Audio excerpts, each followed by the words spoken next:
Christopher Reeve's story in select theaters beginning Saturday, and I'll see you tomorrow night. Good night. Thank you for making World News Tonight with David Muir, America's most watched newscast. Mostly dry conditions for us this week, along with a brief warm-up. We'll see some mid to upper 80s, but then as we go into the first day of fall this weekend, temperatures will cool back down into the low 80s. All those details coming up. Right now on News Channel 6 and 7, plans for a new complex recycling facility. Does this mean that Richmond County is becoming the state of Georgia's dumping ground? Also ahead, water rate discussions in North Augusta. We'll hear from people in the area about a possible increase. And the search for a permanent city administrator in Augusta continues. We'll have the details as your News at 7 starts now. Live from Television Park, this is WJBF News Channel 6 at 7. Good evening, everyone. You're watching News Channel 6 at 7. I'm Dee Griffin. Thanks so much for joining us. We'll get to those top stories in a moment, but it is now time for a first look at your forecast with Chief Meteorologist Jennifer Tracci. Jenna. Well, it's been nice and dry for us today, Dee, but it's certainly cloudy out there. As we take a look at Live Viper 6, you can see there is some shower activity over in parts of the Midlands headed towards Columbia, but for us, we are nice and dry. So no rain today at Augusta Bushfield. High of 82, so 6 degrees below average. Low of 67, right around average this morning. We're seeing anywhere from those upper 60s through mid 70s. 70 degrees in Augusta and Allendale, 71 in Evans, 74 in Louisville, Aiken only sitting at 67, warmer in Sparta at 75, 68 in Edgefield, and 72 in Waynesboro. The winds have been gusty all day long, sustained winds between 10 to 15 miles per hour, and those gusts up to 22 at the moment in Aiken, 20 in Edgefield, 21 in Evans. Even our western counties getting some of those high wind speeds. Notice the center of circulation of that low pressure system over in the Midlands now. So we'll get into that in a moment. But right now on our Terry Lambert Hyundai Skyview cam in Burke County, very dense cloud cover, but once again, no rain. All of that rain across North Carolina and parts of South Carolina now due to potential tropical cyclone 8. No longer will be a named storm though. This is definitely weakening as it moves over land. Central pressure at 1,006 millibars. Winds are even below tropical storm status now, just 35 miles per hour. You can see the center of that low has moved inland with widespread showers leading to flooding and some strong storms in there as well. We will still be dry tomorrow morning, mostly cloudy skies, temperatures dipping down to 62 at the 7 o'clock hour. Now, as I mentioned, we will have some warming temperatures this week, so I'll have a look at that and our rain chances coming up. Back to you, Dee. All right, thanks so much. We'll see you then. The German-based recycling company Arubis AG is expanding its facility right here in Augusta. In November of 2021, you may remember the initial development plan was set for $340 million. Well, this week, the company is set to unveil an $800 million expansion. Here's Bria Smith with more. Whether the process is going to be protective of the community, I think is a big question. Savannah Riverkeeper Director Tanya Bonatato says those living in South Augusta can always use new jobs. Our governor in Georgia has very strategically turned Georgia into a EV hub. So we are now going to grow the entire nation's EVs really on the backs of Georgia, and Augusta is a big hub for that. Not only will the plan provide job opportunities, it will continue to recycle scrap metals like printed circuit boards, insulated copper cable, and more. Their product they call is blister copper, which is 90% pure copper that they refine into a structure that then is sent back to Europe for further refining. So they're taking recycled materials, specifically metals, reclaiming those metals, removing the contaminants, and then putting that primary metal back into the economy. But Bonatatovich tells me she's concerned about the air pollution coming from plant facilities in the area. 30906 and 30901 specifically are the focus areas for these build-outs. They are also the two highest, most contaminated zip codes in our area. They already have a majority of their creeks are contaminated either with fecal, which is human poop, or heavy metals, have been that way for a long time. Bringing in these new facilities with heavy metals and other stuff, how is that going to happen in a place where we already aren't meeting the standards right now? And what does that mean for the health of our community? Because it's great to have jobs. It's not so great if their jobs come with cancer. For more than a week, about 90 people in the Perkins community have been without water since a well stopped working. Well, the community is made up mostly of elderly retirees on fixed incomes who cannot go and get the safe drinking water they need. Well, they have a plan to repair it, but it won't last forever. For now, the North Jenkins County Volunteer Fire Department is working to bring water to flush toilets and bathe, but the water is not safe to drink. Perkins is an unincorporated part of Jenkins County. There's not a lot of help from our local officials. Their hands are just tied with it. So my grandparents have been trying to do this by themselves. You know, these are 70s, 80s-year-old people who just can't get the word out. The grand total for a new well could reach $85,000. Now, if you would like to make a donation, just find this story on our website, WJBF.com. North Augusta city leaders are discussing raising water and sewer rates in the city. With more on how it could affect your wallet, here's Aiken Bureau Chief Sean Cabbage-Stock. North Augusta's water and sewer rates are going up because Aiken County raised fees over at the Horse Creek wastewater treatment plant. City leaders say they have no control over the increase. Well, I'm not surprised because everything else has gone up, so this is just following the pattern. North Augusta is facing higher water and sewer costs due to a 65% fee hike at the Horse Creek wastewater treatment facility.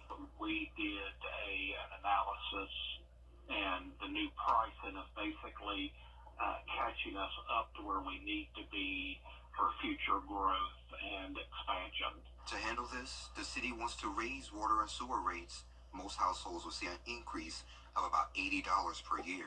Typically what they do is they buy from us at, we'll call it a wholesale rate, and then charge their customers accordingly. My water bill runs about $65 a month, my water, sewer, and trash pickup, so I've been happy with that. This will cost the city nearly $2 million.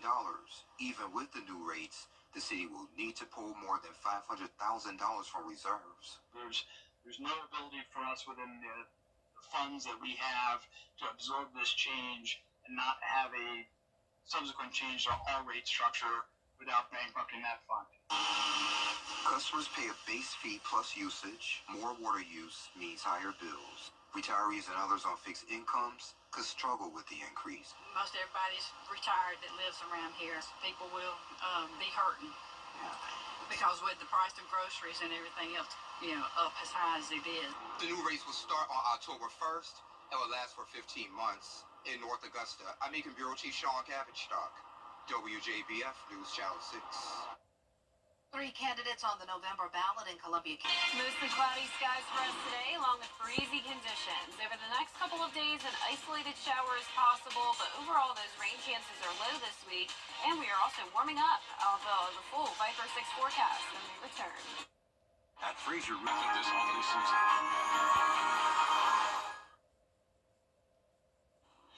Now, your most accurate forecast with WJBF Live Viper 6. Welcome back. I want to start out with a school shout out. On Friday, the inclusive and open-minded homeschoolers of the CSRA came and visited me at WJBF. We did a studio tour, taught them all about the weather, and then of course they tried the forecast themselves on the green screen. They did an awesome job. I definitely think we could have some future meteorologists in this group, so thank you guys so much for coming by. It was awesome meeting you on Friday. Here's a look at our Terry Lambert Hyundai Skyview Cam at Topsail Beach, North Carolina. Rough day out there. Look at the water. Look how far inland it is. The seas are very rough, and of course it's all from potential tropical cyclone 8. Unfortunately, a lot of flooding on top of the gusty winds and heavy rain coming down in North Carolina. For us in the CSRA, we are dry. We are on the west side of this system. 70 degrees right now. It is breezy here in town with the cloud cover, but notice all the rain to the north of that center of circulation. Winds are at 35 miles per hour sustained, so that is now below tropical storm category, or strength, I should say. So this will not become a named storm. It is weakening as it moves over land. You can see that center of circulation now far inland. Wilmington, Carolina Beach got a lot of rain and that flooding today. Around the CSRA, mid to upper 60s in our South Carolina counties and then mid to upper 70s in our western Georgia county. So big variety of temperatures today, but all of us have been dealing with the gusty winds. Right now, those gusts up to 24 miles per hour in Aiken, just 19 in Augusta, and 22 out towards the west in Crawfordville. So even our western counties in on some of those gusty winds. So low 60s tomorrow morning. We'll have a west wind coming in by tomorrow up to around 5 to 10 miles per hour. Still a bit breezy at times. And we'll also have some sunshine at times as well. So slowly but surely getting some sunshine this week with little to no rain in the forecast. Just some isolated showers possible for your Tuesday and Wednesday. Warming up to 87 degrees Wednesday and Thursday, so getting close to average. But then as we go throughout the weekend, temperatures will cool back down. Low 80s just in time for the first day of fall on Sunday. Now just 6 days away, but it has been feeling like fall over the past couple of weeks with below average temperatures. Tonight at 8 o'clock, you can see all that rain into North Carolina, moving towards the west, though, into the Tennessee Valley. And this low pressure sort of meanders over the CSRA over the next couple of days. So that's why I'm keeping that slight chance of rain, and we won't be completely sunny because of that low.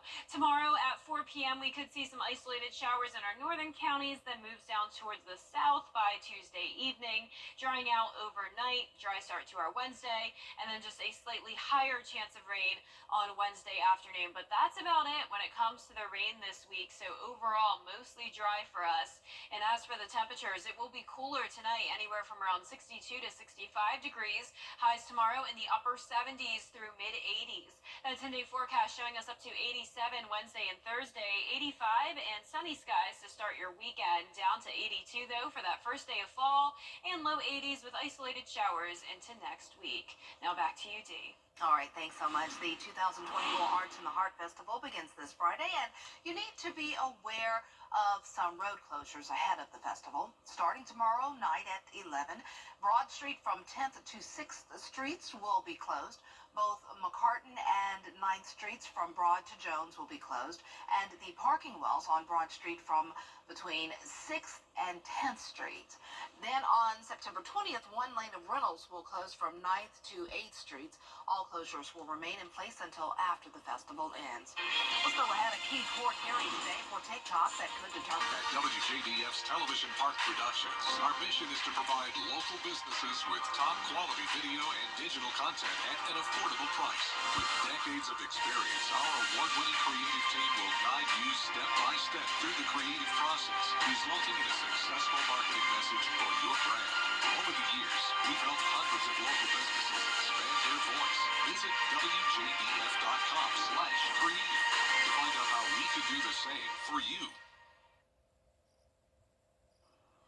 A 2-month-old cutie pie pygmy hippo named Muding is taking over. Oh, look at that, taking over the internet. She's drawing big crowds to the Thai zoo where she lives after her handlers started uploading clips of her life to social media. Muding has millions of views online and tons of visitors in person.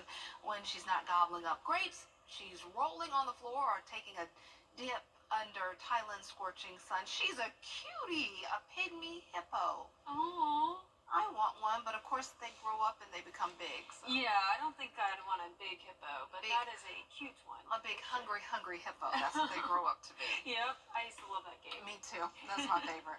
Well, our 10-day forecast showing a little bit of sunshine throughout this week. Mostly sunny skies by Friday and Saturday. Just a slight chance of rain Tuesday and Wednesday, warming up to 87 degrees. Cooler by the weekend. And you have one of the best F words out there. Aw. Yes. I didn't know where you were going with that at first. Thanks for joining us. Have a good night. Entertainment tonight is next.